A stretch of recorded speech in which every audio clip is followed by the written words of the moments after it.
tadi misalnya dengan kerukunan lain, Ya. ya bagaimana kita bisa hidup berdampingan dengan suku lain, ya.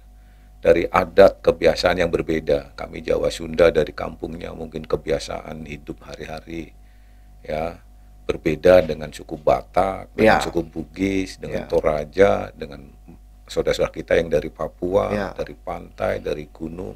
Ini kan berbeda adat dan kebiasaannya. Nah, bagaimana belajar bersama ya, membaur supaya hidup rukun, hidup bersama ya.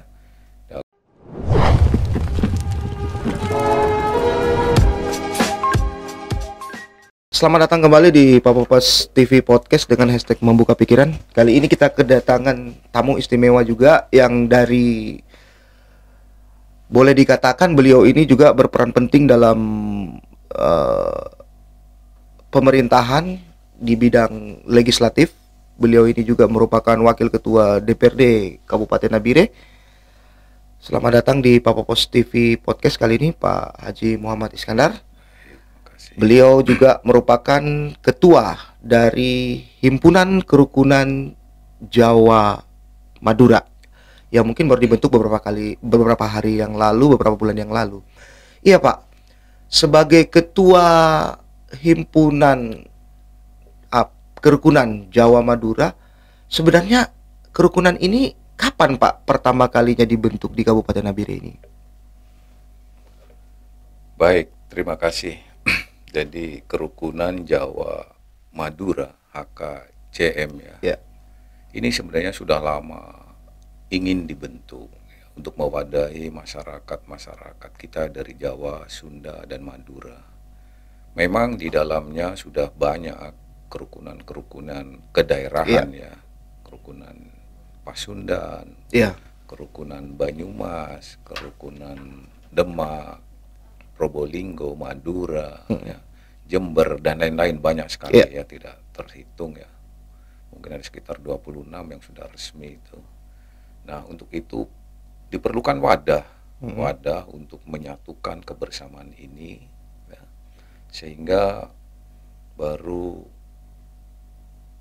secara resmi ya, secara resmi kami ada pelantikan dari provinsi yang melantik pengurus provinsi itu tanggal 20 Oktober 2022 yang lalu ya, jadi masih belum terlalu lama. Iya.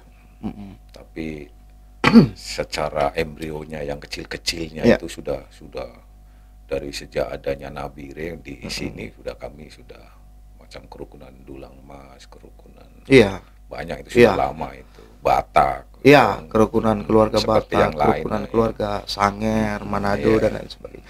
Iya Pak, ini menarik sekali Pak. Sebagai Ketua HKJM Kabupaten Nabire, Provinsi Papua Tengah, dengan dibentuknya HKJM ini menaungi berapa kerukunan lain di bawahnya Pak? Kira-kira kalau di HKJM sendiri, atau HKJM ini seperti menaungi semua warga yang ada di Kabupaten Nabire ini, atau ada sub seperti mungkin perkumpulan tadi yang katakan Banyumas, kemudian Jember dan lain sebagainya. Untuk strukturisasinya seperti bagaimana Pak?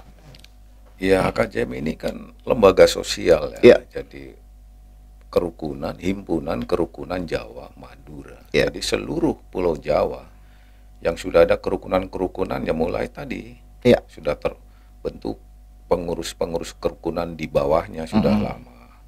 Tadi ada Banyumas, kerukunan Jember, kerukunan Demak, kerukunan Pasundan, Madura saja ada Pamekasan, Bangkalan dan lain sebagainya. Nah, itu yang sudah terdaftar itu sekitar 26 kerukunan di wilayah Jawa, Sunda, Madura. Nah, ini butuh kebersamaan ya. Butuh ya untuk bahu membahu, tolong menolong, bantu membantu menjaga tadi ya isu-isu keamanan, bagaimana supaya kita hidup damai, aman bersama-sama ya, saling mengingatkan begitu. Intinya itu. Jadi saling untuk melestarikan adat budaya ya yang selama ini mulai terkikis oleh kondisi perkembangan zaman tadi. Jadi maka diperlukan wadah ini. Jadi kami mewadahi semua kerukunan-kerukunan yang ada di Pulau Jawa. Di Pulau Jawa. Iya. Oke, Pak. Untuk perkembangan HKJM sendiri yang mungkin baru dibentuk di bulan Oktober tahun 2022 yang lalu, Pak ya. Mungkin HKJM sendiri mungkin sudah mempunyai sebuah program prioritas atau mungkin program-program unggulan nanti yang akan dilakukan di Kabupaten Nabire di Provinsi Papua Tengah pada khususnya. Kira-kira selain bergerak di organisasi sosial masyarakat, tentunya KJM punya program-program unggulan yang mungkin nanti akan diterapkan di Kabupaten Nabire. Program-program apa saja sih yang direncanakan oleh KJM dalam wadah organisasi tersebut, dalam arti feedback kepada warga masyarakat yang mungkin bukan non KJM? Apa yang mungkin ke depan akan dilakukan oleh KJM kepada warga masyarakat Kabupaten Nabire, terutama warga masyarakat yang bukan termasuk dalam himpunan HKJM itu sendiri? Nah, ini menarik ya. Jadi ini menarik sekali pertanyaannya. Sebenarnya banyak program yang perlu kita buat ya. Tapi karena ini masih baru, jadi program-program yang telah berjalan ya. Yang pertama tadi melestarikan budaya. Adat ya. Jadi adat-adat budaya Jawa, terus Sunda itu kan di perantauan sini di Nabire sudah mulai berkurang, itu yang kami akan pertahankan. Yang berikutnya adalah membantu pemerintah. Ini yang penting, membantu pemerintah karena kita tinggal di perantauan ya. Jadi kita di mana bumi dipijak, istilah kita junjung ya, bumi. Jadi langit kita junjung. Jadi yang membantu pemerintah, terutama pemerintah kesulitan apa? Misalnya tadi keamanan, ya sama-sama membantu keamanan, buat pos kamling macam di daerah-daerah Jawa pos kamlingnya lebih jalan bagus. Contoh misalnya Giri Mulyo, Wonorejo, itu pos kamling sampai hari ini masih berjalan. Tapi di luar non Jawa bisa kita lihat pos kamlingnya hanya ada posnya tapi tidak berjalan ya. Lalu program-program lain ya perekonomian ya. Perekonomian kami kan warga kebanyakan mayoritas ya orang-orang petani. Bagaimana bisa meningkatkan kesejahteraannya, mengurangi kemiskinan seperti apa. Nah ini kan pelan-pelan ya. Seperti contoh kemarin hari Sabtu kan ada kegiatan Ikawangi ya, dari kerukunan Banyuwangi. Itu ada akan mengembangkan agrowisata ya, sayur-sayuran, buah-buahan, ada terong, tomat, lombok, ada semangka, melon dan lain-lain lah. Nah itu salah satu program ya dari sisi perekonomian kalau kebanyakan orang petani ya. Program-program lain ya tadi misalnya dengan kerukunan lain ya bagaimana kita bisa hidup berdampingan dengan suku lain ya, dari adat kebiasaan yang berbeda. Kami Jawa Sunda dari kampungnya mungkin kebiasaan hidup hari-hari ya berbeda dengan suku Batak, dengan suku Bugis, dengan Toraja, dengan saudara-saudara kita yang dari Papua, dari pantai, dari gunung. Ini kan berbeda adat dan kebiasaannya. Nah bagaimana belajar bersama membaur supaya hidup rukun, hidup bersama ya dalam lingkungan lingkungan kecil tadi, bertetangga ya, sehingga tidak menimbulkan masalah terutama untuk masalah kehidupan sehari-hari, masalah pekerjaan ya, supaya mulai dari kecil, mulai sekolah ya, di sekolah hidup bersama-sama, kemudian di lapangan, mungkin di jalan, di kapling, di pasar, di tempat ibadah, di kantor. Nah ini kan harus bagaimana bisa menempatkan diri ya sebagai orang perantauan yang hidup di tempat orang, di negeri orang, di Nabire, Papua Tengah. Kita bisa hidup bersama-sama, berdampingan dengan suku-suku lain ya. Sehingga hidup dan kehidupan di wilayah Kabupaten Nabire, Papua Tengah ini bisa hidup damai, rukun ya, dan mudah-mudahan kedepannya bisa hidup lebih sejahtera, lebih adil dan lebih makmur. Saya kira itu. Jadi kita harus saling menghargai saling menghormati, tepo seliro. Ya. Kita harus jaga komunikasi, jaga silaturahmi kita sesama semua dengan suku-suku yang lain, apalagi dengan saudara kita yang dari orang Papua, baik gunung maupun pesisir. Saya kira itu. Iya Pak Ketua HKJM, kira-kira kedepannya dalam selain menjaga bersama dalam Sitkamtipmas yang ada dengan berperan aktif, berkomunikasi aktif dengan kerukunan-kerukunan lain dan membantu pemerintah dalam segi pembangunan ke depan. Untuk ke depan sendiri HKJM punya optimisme untuk bisa lebih berkembang dalam segi organisasi sosial masyarakat.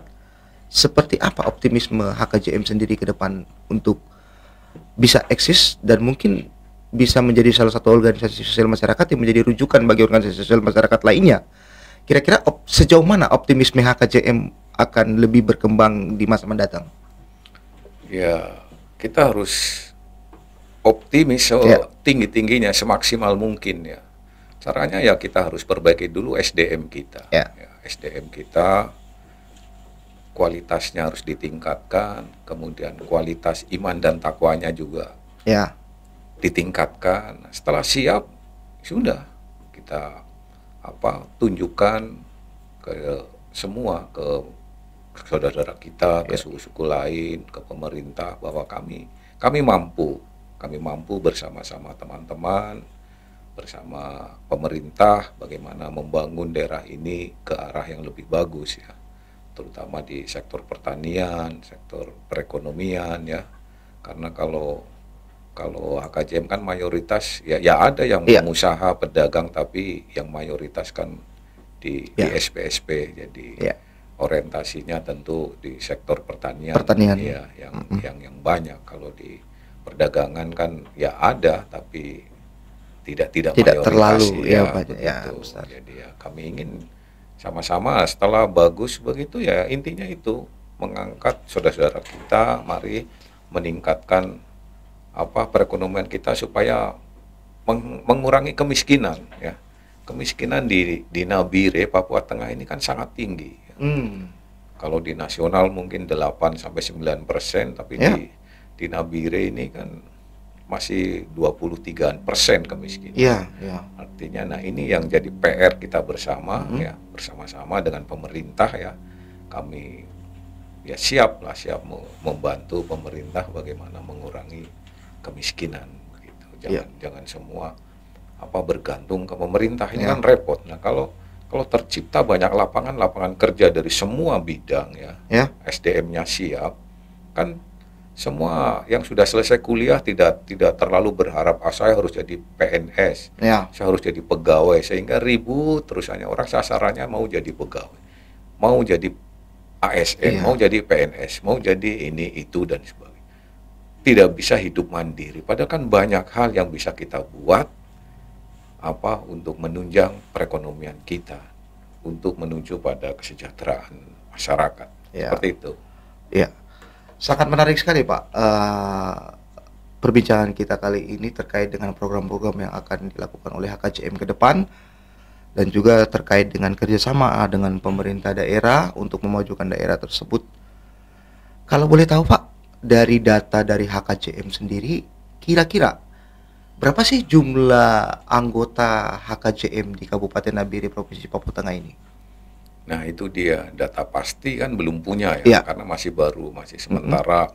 Kami pelan-pelan mau mendata. Strukturnya pun ya, tadi struktur HKJM kan di dalamnya ada kerukunan itu subnya yang di kota, tapi yang di SP-SP kan belum dibuat strukturnya ya. Nanti rencana kami pelan-pelan akan dibuat itu ya, struktur di SP-SP, sehingga sambil ini kan didata yang penting data yang baik.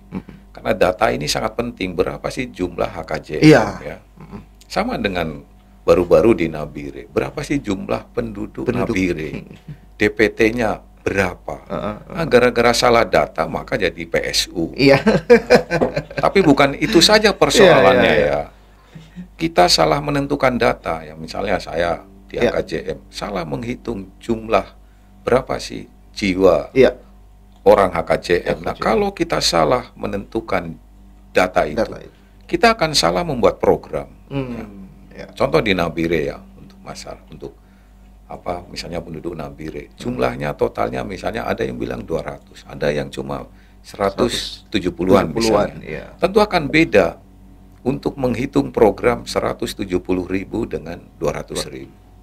Misalnya untuk hitung pangan saja dulu, hitung beras, kebutuhan orang makan satu hari, satu hari misalnya 2 ons satu orang, satu kali makan ya. Kalau 3 kali berarti 6 ons, kali 200.000, berarti 1 tahun sekian. Bandingkan dengan kalau 170.000, cuma sekian.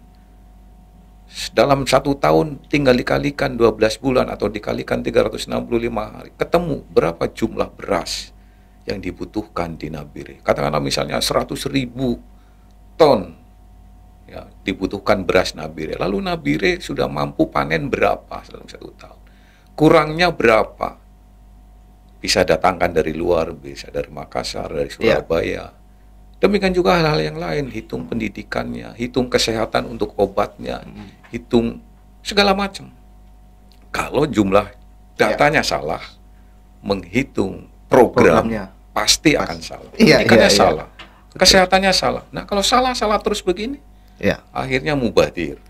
APBD yang 1,3 triliun itu akhirnya begitu, tidak tepat sasaran karena salah menghitung data. Makanya kita pelan-pelan HKJM ini akan susun berapa sih jumlah jiwa yang sesungguhnya sekarang. Realnya Pak ya. Realnya. Jadi ya tidak bisa lah sekarang saya ditanya jumlah tepatnya berapa karena masih dalam proses. Begitu. Makasih. Iya Pak, menarik. Mungkin yang terakhir selaku Ketua HKJM Kabupaten Nabire Provinsi Papua Tengah, tentunya dalam organisasi itu yang bisa memajukan organisasi itu adalah orang-orang yang ada di dalam organisasi itu sendiri. Nah, untuk saat ini ketika sudah dibentuk pada bulan Oktober tahun 2022 lalu, tentunya Pak Haji Iskandar mungkin mempunyai suatu pesan moral kepada warga-warga HKJM tanpa terkecuali untuk bersama-sama memajukan organisasi ini ke depan. Nah, mungkin pesan apa atau harapan apa Pak ke seluruh warga HKJM yang ada di Kabupaten Nabire Provinsi Papua Tengah ini untuk bisa sama-sama memajukan organisasi HKJM ini ke depan? Kira-kira pesan moral apa yang Bapak ingin ungkapkan kepada mereka sehingga kerjasama dengan pemerintah daerah, kemudian dalam rangka mungkin ke depan pengumpulan data yang tadi Bapak bicarakan kepada kita bisa berjalan dengan baik, sehingga mungkin jangan lagi ada contohnya seperti begini Pak, banyak organisasi-organisasi sosial masyarakat ini yang terpecah-pecah akibat mungkin salah persepsi atau salah pengertian. Wah, ini kayaknya akan ada sebuah kelompok-kelompok nih. Nah, untuk maksudnya supaya HKJM ini tidak terprovokasi dengan hal-hal seperti begitu, apa yang Bapak ingin ungkapkan kepada seluruh warga HKJM yang ada di Kabupaten Nabire ini untuk memajukan organisasi ini? Baik, menarik juga ini pertanyaannya. Jadi yang harus dilakukan pertama ya pada seluruh warga masyarakat HKJM, yang pertama sekali kita harus sadar bahwa kita harus patuh dan taat ya terhadap peraturan perundangan yang ada. Peraturan di dunia ini kan ada 3 ya di Indonesia. Pertama peraturan pemerintah, ya ikuti aturan pemerintah. Contoh sederhana lah, kalau di jalan harus naik motor pakai helm, ya pakailah helm. Nah, itu kan aturan pemerintah ya, aturan perundang-undangan. Kalau warga masyarakat Jawa, Sunda, Madura mengikuti aturan itu, hidupnya tenang kok gitu. Yang kedua, aturan agama. Ya, warga HKJM harus mengikuti aturan agama sesuai dengan agama yang dianutnya. Kalau mengaku Islam, ya ikutilah syariat Islam. Kalau orang Katolik, ikuti Katolik. Kalau Protestan, Protestan. Kalau Hindu, Buddha dan seterusnya, ikuti aturan agama. Aturan yang ketiga, aturan adat. Nah, di sini di Nabire Kan ada adat budayanya orang Nabire seperti apa, masyarakat asli Nabire ya. Kita harus hormati, kita harus ikuti aturan. Itu pertama ya, harus ikuti semua aturan-aturan yang ada. Yang berikut ya, HKJM ini kan organisasi sosial ya. Organisasi sosial tentu kita orientasinya bagaimana kemasyarakatan ini tadi. Hidup damai, tenang, sejahtera ya, adil, makmur ya. Bukan berafiliasi dengan politik. Ya, itu tidak. Kalau individunya seperti saya kok bergabung sebagai pengurus di PDI Perjuangan, ini individu saya. Ya, sebelum bukan organisasi. Sebelum HKJM terbentuk, saya memang sudah di PDI Perjuangan. Jadi individunya tidak dilarang, silahkan mau di Golkar kah, mau di PKB kah, mau di partai yang lain, ada 18 partai sekarang ya. Silahkan ya. Tapi secara umum ini organisasi sosial yang tidak diafiliasikan dengan politik. Banyak organisasi tadi yang berpecah, berkelompok. Betul. Karena belum apa-apa sudah berasumsi. Ya. Ini nanti pikirannya sudah tidak bagus ya. Iya. Jadi sekarang ya bekerjalah bagaimana urus sosial dengan baik ya. Mungkin ada yang susah kita bantu. Mungkin ada yang kesulitan, ini ya kita selesaikan. Ada masalah kita selesaikan ya.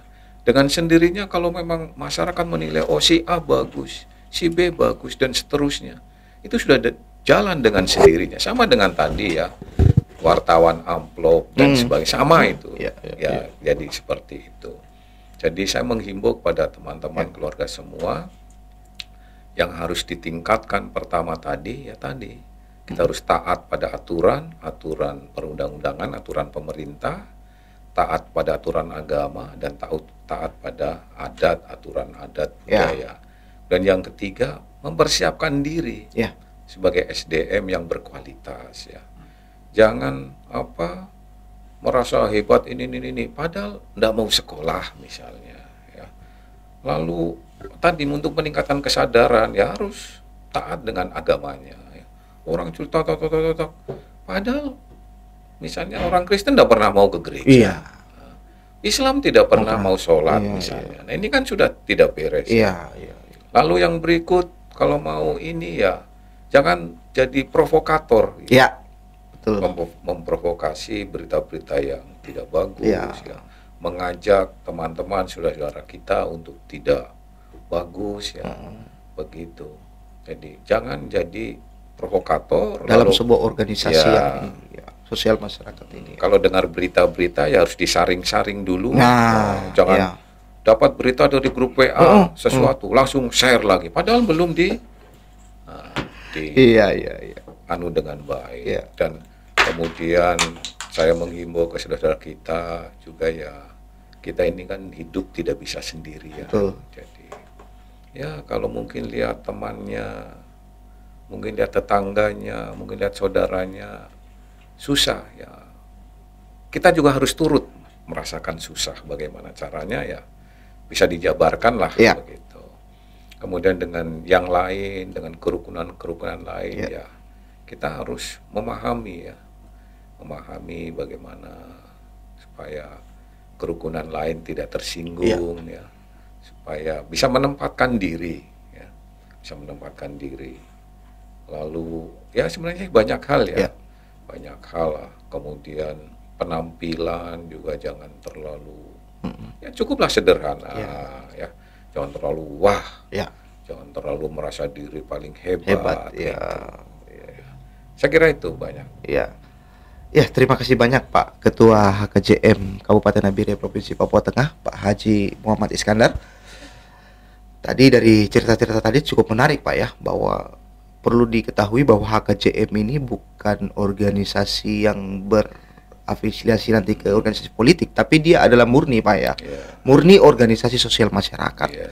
Sehingga perlu diketahui di Kabupaten Nabire ini bahwa tujuan daripada organisasi ini mungkin untuk menjadi wadah bagi warga Jawa, warga Madura, warga yang ada di Kabupaten Nabire ini, sehingga mereka bisa dapat mempunyai suatu perlindungan khusus atau mungkin ya sebagai wadah untuk bisa sama-sama memajukan Kabupaten Nabire pada intinya seperti begitu. Iya, terima kasih banyak Pak Ketua HKCM, dan kali ini Papa Pos TV Podcast juga sudah banyak berbicara terkait dengan kemajuan teknologi, dan juga sebagai ketua kerukunan mungkin beliau juga bisa menyampaikan hal-hal yang terkait dengan kemajuan kerukunan ke depan. Kita mungkin akan bertemu lagi di lain waktu Pak Ketua. Selamat siang dan mungkin sampai jumpa pada episode mendatang. Terima kasih. Baik, terima kasih ya. Jadi kami dari HKCM juga mengucapkan Hari Pers Nasional ya. Semoga pers nasional ini makin sukses ya, makin maju, makin independen dan profesional ya, khususnya untuk Papua Pos ke depan mudah-mudahan makin sukses lah. Terima kasih. Ya, jadi amin. Saya mohon maaf dan terima kasih. Selamat siang. Assalamualaikum warahmatullahi wabarakatuh. Waalaikumsalam. Om Swastiastu, Namo Buddhaya, Salam Kebajikan.